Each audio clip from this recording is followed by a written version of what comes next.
हरे कृष्णा।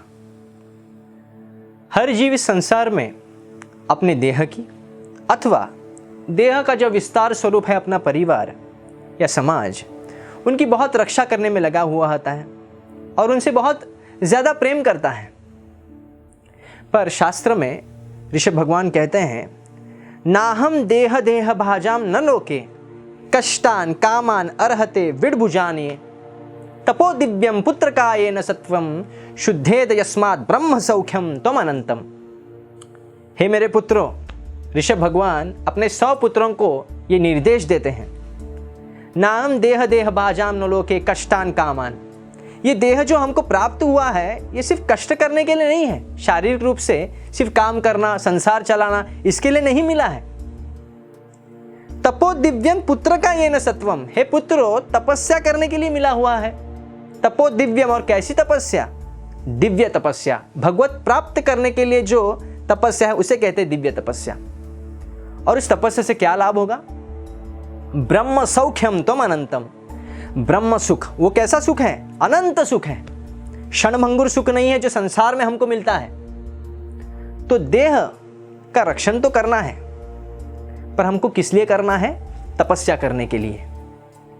कामस्य न इंद्रिय प्रीतिर लाभो जीवेत यावत जीवस्य तत्व जिज्ञासा यश्चमर्थ यह कर्म भी। देह की तो रक्षा करनी है। कोई लोग जिम जाते हैं, कोई लोग अलग अलग न्यूट्रिशन लेते हैं, तो वो तो करना है, उसमें कोई गलत बात नहीं है।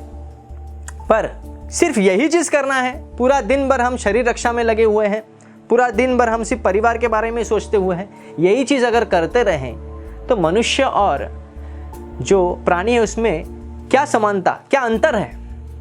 जीवस्य तत्व जिज्ञासा, ये शरीर किसके लिए है? तत्व जिज्ञासा करने के लिए कि हम क्यों हैं इस संसार में, हमारा अस्तित्व क्या है, भगवान से हमारा संबंध क्या है, हम भगवान को कैसे प्राप्त कर सकते हैं, ये सब जिज्ञासा करने के लिए मनुष्य शरीर मिला हुआ है। तो अगर ये करेंगे और फिर हम देह की रक्षा करते हैं उस चीज को प्राप्त करने के लिए जो अंतिम लक्ष्य है मनुष्य जन्म का, तो ठीक है।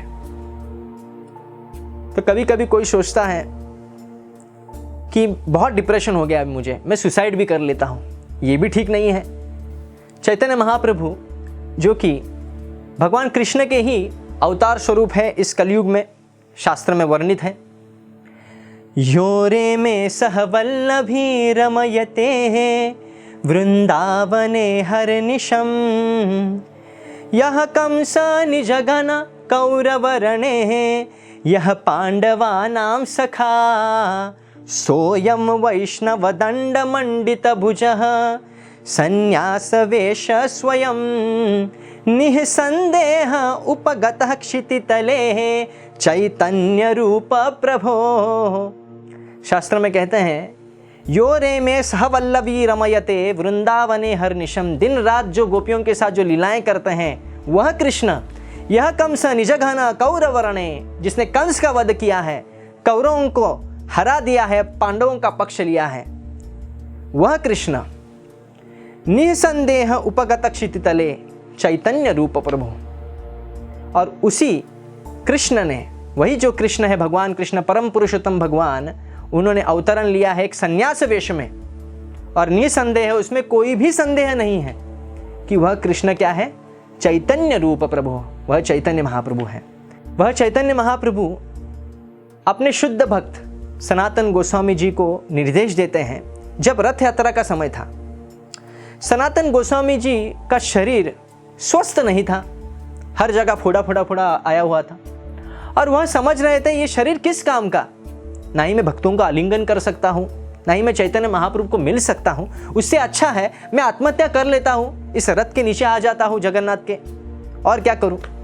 तो चैतन्य महाप्रभु क्योंकि भगवान कृष्ण है, उन्होंने जान लिया अपने भक्त के हृदय में क्या चल रहा है। तो उन्होंने कहा, हे सनातन, तुम क्या सोच रहे हो?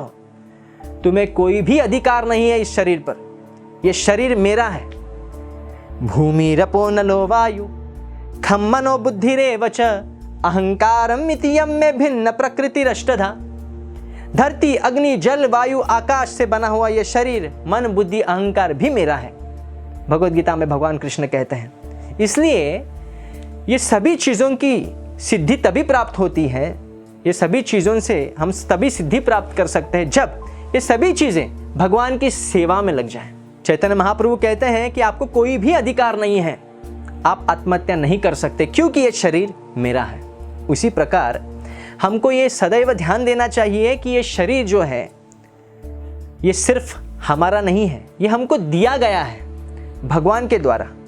और इस शरीर को हमको ऐसे ही नहीं गंवाना चाहिए इंद्र तृप्ति में या अथवा आत्महत्या करके। हमको इस शरीर को उपयुक्त ढंग से इसका रक्षण भी करना चाहिए और साथ साथ दिव्य तपस्या करनी चाहिए जिससे भगवान संतुष्ट हो। इसलिए ये हमारा शरीर हमारा नहीं बल्कि भगवान का है। ऐसे ही और भक्तिमय कार्यक्रमों के लिए देखिए हरे कृष्णा टेलीविजन। इसे प्राप्त करने के लिए आप अपने केबल अथवा DTH ऑपरेटर से संपर्क करें तथा और अधिक जानकारी के लिए आज ही डायल करें 8767 845 845।